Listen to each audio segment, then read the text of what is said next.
बहुत बहुत स्वागत है आप सभी का मेरे YouTube channel RP Singh study point में। तो आज हमारा टॉपिक भूकंप। हम भूकंप पर चर्चा करेंगे। भूकंप क्या है, किसे कहते हैं भूकंप, भूकंप के आने के क्या क्या कारण हैं, भूकंप से उत्पन्न होने वाली तरंगें, उनका स्वभाव और भूकंप से संबंधित वो स्थान जहाँ बड़े पैमाने पर भूकंप की उत्पत्ति होती है तथा भूकंप से संबंधित सुनामी पर हम चर्चा करेंगे। आइए देखते हैं भूकंप। सबसे पहले बात करेंगे यहाँ भूकंप। यदि इन दो शब्दों को हम तोड़ लें तो देखिए यहाँ पर भू का मतलब पृथ्वी है और यहाँ इससे बात करें तो कंपन की बात करें, इसका मतलब ये है कि पृथ्वी में क्या हो रहा है, कंपन हो रहा है, जिसे हम भूकंप बोल रहे हैं।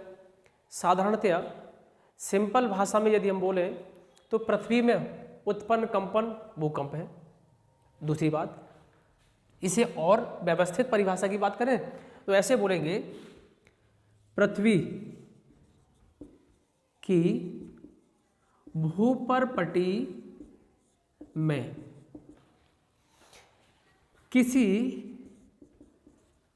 कारणवश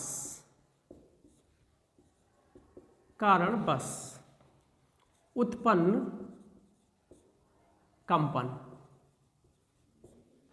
क्या कहलाता है, भूकंप कहलाता है।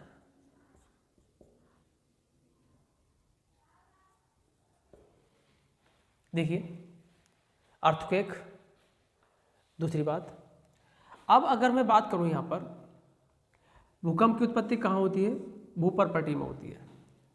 यहां ये कह रहे हैं किसी कारणवश, यहां हमें क्या जानना है, कारण जानना है।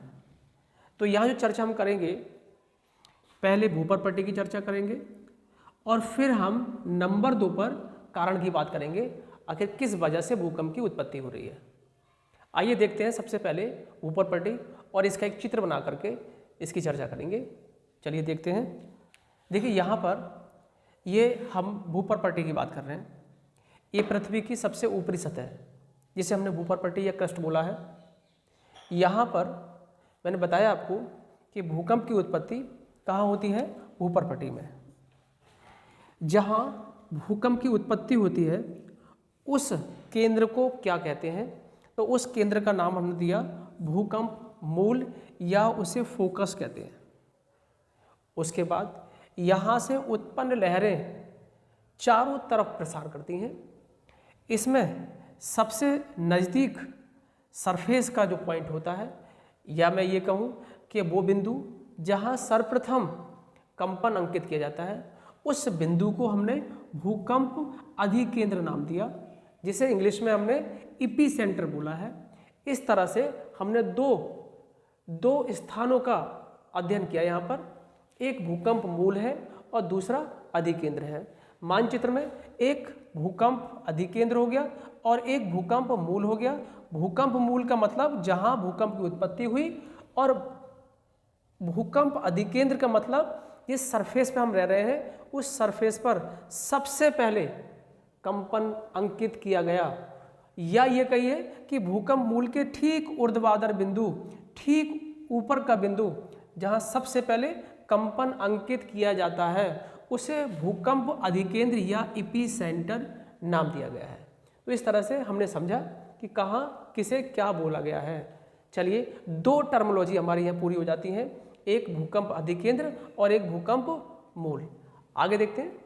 तो हम यहाँ पर कुछ भूकंप संबंधी शब्दावली की चर्चा करेंगे जिनसे बार बार क्वेश्चंस पूछे जाते रहे हैं। आइए देखते हैं वो कौन कौन सी शब्दावली हैं जो बार बार आई हैं। देखिए, भूकंप विज्ञान, सीस्मोलॉजी, इसका मतलब है वो विज्ञान जो भूकंप का अध्ययन करे। दूसरी बात, सीस्मोग्राफ, भूकंप मापी यंत्र है ये, अर्थात भूकंप की दशा को विद ग्राफ मेजर करता है। रिक्टर स्केल इससे हम तीव्रता की बात करते हैं, अर्थात तीव्रता का अंकन करते हैं। समभूकंपीय रेखाएं, ये वो रेखाएं हैं जो समान तीव्रता वाले बिंदुओं को मिलाकर के खींची जाती हैं, उन्हें समभूकंपीय रेखाएं कहते हैं।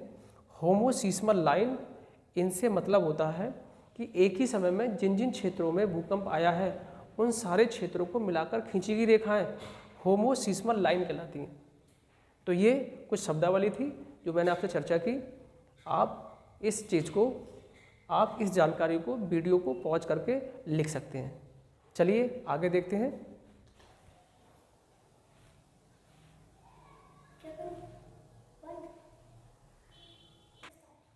चलिए देखते हैं, यहाँ रेडान गैस की बात कर रहे हैं।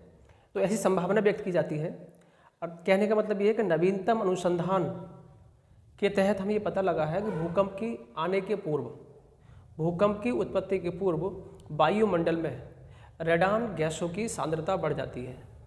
तो क्या लिखेंगे इसके बारे में? वायुमंडल में रेडान गैसों की सांद्रता बढ़ जाती है। कब बढ़ जाती है सांद्रता? ये भूकंप आने से पूर्व। तो ये क्वेश्चन कई बार पूछा गया है, आप अच्छे से याद कर लेंगे। चलिए आगे देखते हैं। तो देखिए, हम यहाँ भूकंप उत्पत्ति कारण की चर्चा कर रहे हैं, जानेंगे कि भूकंप किन किन कारणों से आता है। आइए देखते हैं। नंबर एक ज्वालामुखी। नंबर दो प्लेटों का अभिसरण। नंबर 3 भूस्खलन। नंबर 4 बांध। नंबर 5 चट्टानों के अंदर पानी का प्रवेश। ऐसी और भी अन्य बहुत सारी बातें हो सकती हैं, जैसे एक और बता देते हैं, हिमस्खलन। तो ऐसी और भी बहुत सारी बातें हो सकती हैं जिनकी वजह भूकंप की उत्पत्ति बन सकती है। कुछ खास बिंदुओं पर हम चर्चा कर रहे हैं। आइए देखते हैं। ये नॉर्मली आप जानते हैं कि जब ज्वालामुखी का विस्फोट होगा तो भूकंप उत्पन्न होगा, अर्थात वहाँ वाइब्रेशन अर्थात कंपन पैदा होगा। तो इसका मतलब ये है कि ज्वालामुखी भी भूकंप उत्पत्ति का कारण है। दूसरी बात, 2 प्लेटों का अभिसरण। नवीनतम सिद्धांत है प्लेट विवर्तनिकी सिद्धांत। सिद्धांत का नाम है प्लेट विवर्तनिक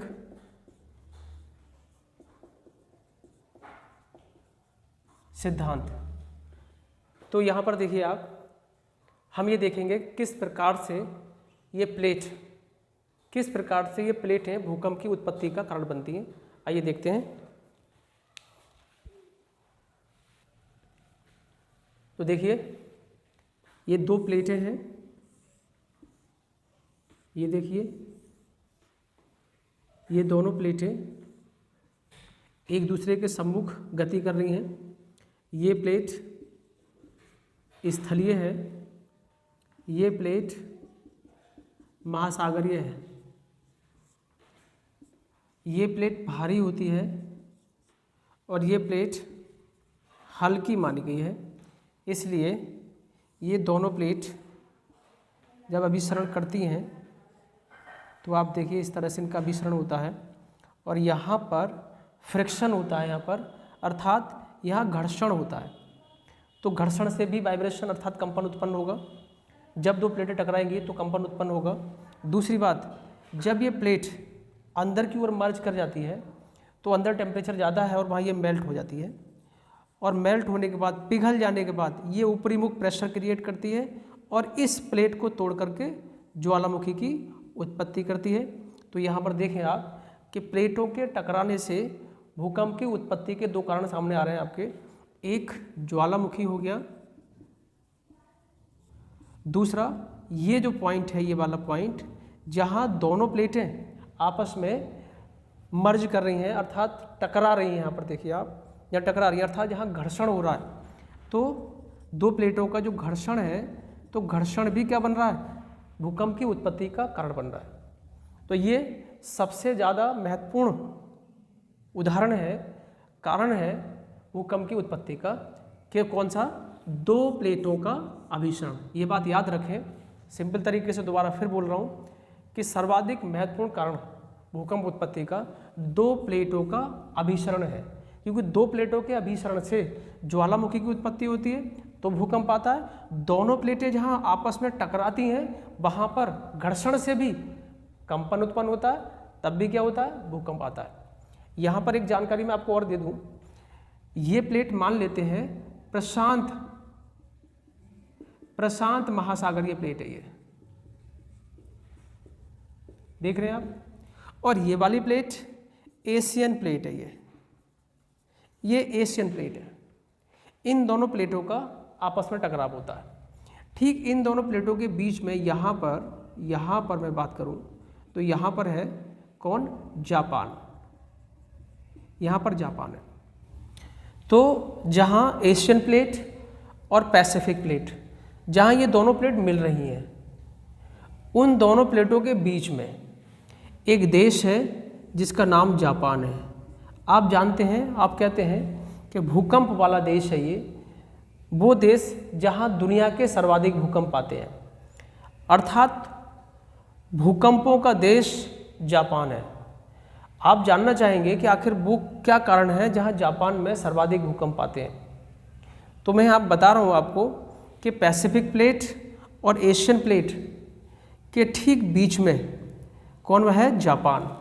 यहाँ दो प्लेटों का घर्षण होता है, उस घर्षण से कंपन उत्पन्न होता है और जापान लगातार उस कंपन को फेस कर रहा होता है, इसलिए हर दिन हर समय वहाँ क्या हो रहा होता है, भूकंप का एहसास हो रहा होता है। ये वजह है जापान में भूकंप आने की। आगे देखते हैं। तो सबसे पहले मैं बात कर रहा हूँ कि ये दो प्लेटों का अभिसरण कहाँ हो रहा है। तो यहाँ देखेंगे आप, ये एक महाद्वीप है, एशिया महाद्वीप, और ये महाद्वीप है ऑस्ट्रेलिया महाद्वीप, ये महाद्वीप है नॉर्थ अमेरिका महाद्वीप, और ये महाद्वीप है साउथ अमेरिका महाद्वीप, और इसे बोलेंगे प्रशांत महासागर। ये प्रशांत महासागर है, इसका मतलब पैसिफिक प्लेट भी कहेंगे, इसे प्लेट भी बोलेंगे, इसे प्लेट भी कहा है। तो यहाँ पर आप देखिए, ये पैसिफिक प्लेट उत्तरी अमेरिका, तो ये क्या है, उत्तरी अमेरिका, और ये दक्षिणी अमेरिका, ये ऑस्ट्रेलिया,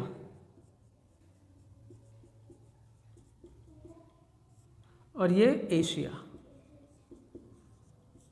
अब देखिए आप, एक प्लेट ये पैसिफिक प्लेट नॉर्थ अमेरिका के नीचे मर्ज कर रही है और साउथ अमेरिका के नीचे मर्ज कर रही है, अर्थात छेपित हो रही है, उसके अंदर प्रवेश कर रही है। इधर एशिया के नीचे प्रवेश कर रही है, इधर ऑस्ट्रेलिया की तरफ भी नीचे प्रवेश कर रही है। तो आप देखिए, इस एरिया में लगातार क्या होगा, भूकंप आएंगे। वजह क्या है, दो प्लेटों का अभिसरण। इसलिए सर्वाधिक भूकंप अगर मैं कहूँ कहाँ आएंगे, तो हम बोलेंगे सर्वाधिक भूकंप वाला क्षेत्र कौन सा है, परिप्रशांत मेखला। ये इसका आंसर बन जाता है, परिप्रशांत मेखला। दूसरी बात देखिए ध्यान से, इसी परिप्रशांत मेखला में आपको देश मिला, नाम क्या था, जापान। किस लिए जाना जाता है, जापान देख रहे हैं आप, दिख रहा है आपको जापान। ये जापान में क्या होता है, सर्वाधिक भूकंप आते हैं। वजह मैंने आपको बता दी, क्योंकि इसकी लोकेशन, इसकी अवस्थिति कहाँ है, परिप्रशांत मेखला में है। चलिए आगे देखते हैं। अब देखिए, अगले कुछ और कारण हैं जिन्हें हम गौण कारण कहेंगे, सेकेंडरी फैक्टर हैं जिनसे भूकंप की उत्पत्ति होती है। वो ये देखें, नंबर 1 भूस्खलन, बड़े पैमाने पर लैंडस्लाइडिंग कहते हैं इसे। बड़े पैमाने पर बड़े बड़े ऊंचे पहाड़ खिसक करके नीचे आ जाते हैं, उससे भू संतुलन बिगड़ता है और उससे भूकंप की उत्पत्ति होती है। वहीं नंबर 2 देख रहे हैं आप, अगला पॉइंट देख रहे हैं आप, भूस्खलन सॉरी हिमस्खलन। हिमस्खलन अर्थात बड़े पैमाने पर बड़ी बड़ी हिमानियों का, बड़े बड़े हिमखंडों का ऊपर से खिसक के नीचे आ जाना और ये भू संतुलन बिगाड़ देते हैं, जिससे भूकंप की उत्पत्ति हो जाती है। अगली बात देखिए, आज अपनी ज़रूरत के हिसाब से एनर्जी अर्थात इलेक्ट्रिसिटी जनरेट करने के लिए या सिंचाई करने के लिए हम बड़े बड़े बांधों का निर्माण कर रहे हैं, और ये बांध में जब पानी स्टोर हो जाता है बड़े पैमाने पर, तो ये भी भू असंतुलन पैदा करता है। उस भू असंतुलन की वजह से जो उसके तली में जो चट्टानें हैं वो संतुलन स्थापित करने के लिए वहाँ से खिसकने का प्रयास करती हैं, और उस खिसकाव की वजह से भूकंप की उत्पत्ति होती है। वहीं सबसे लास्ट पॉइंट है पानी का प्रवेश। यदि ज़मीन के अंदर पानी चला जाए तो वो अधिक टेम्परेचर के संपर्क में आकर के और वो भाप का रूप ले लेता है, स्टीम का रूप ले लेता है, और फिर वो नीचे से बाहर आने के लिए वो स्टीम, वो भाप प्रेशर क्रिएट करती है, और उस प्रेशर को निकलने के लिए स्थान चाहिए, इसलिए वो चट्टानों को खिसका करके जगह लेकर के बाहर आता है। इससे भी कंपन उत्पन्न होता है और भूकंप की बड़े पैमाने पर उत्पत्ति होती है।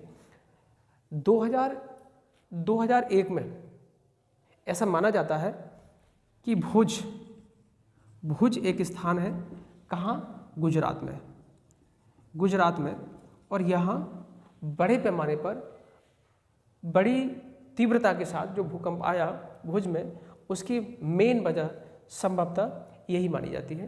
तो इस तरह से ये कुछ कारण देखे हमने जिनसे भूकंप की उत्पत्ति हो रही है। नेक्स्ट जानकारी आपको दूसरी वीडियो में मिलेगी। ये पार्ट फर्स्ट तैयार किया गया है।